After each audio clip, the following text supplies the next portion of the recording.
Acara sosialisasi yang digelar di sekolah tersebut dihadiri pengawas SMK Kantor Cabang Dinas Wilayah 1 Kabupaten Bogor, para guru, operator-operator SMP, kepala desa, dan perwakilan warga dari lingkungan sekolah. Sosialisasi SPMB, SMK, dan SMA dalam rangka persiapan penyampaian kepada masyarakat terkait SPMB itu dilakukan secara terbuka, akuntabel, transparansi, dan tanpa diskriminasi. Tidak ada perbedaan kepada masyarakat, khususnya untuk para calon siswa baru untuk berkompetensi masuk ke sekolah yang dituju. Pelaksanaan SPMB akan dibuka 2 tahap, untuk tahap pertama pada tanggal 10 sampai 16 Juni dan tahap kedua pada tanggal 24 Juni sampai 1 Juli 2025.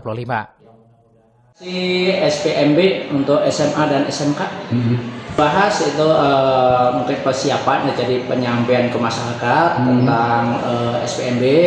Nah, kan SPMB kali ini kan kita menggunakan atau mungkin harapannya SPMB itu adalah terbuka, akuntabel, transparan, dan tanpa diskriminasi.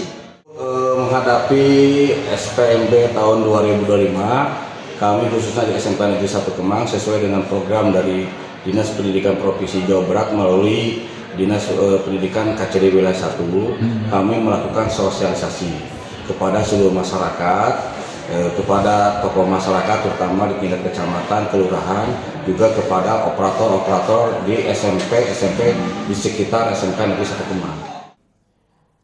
Dengan pelaksanaan SPMB yang sebelumnya PPDB tersebut diharapkan bisa memberikan kesempatan kepada calon siswa yang berhak masuk ke sekolah negeri memiliki potensi dan berprestasi.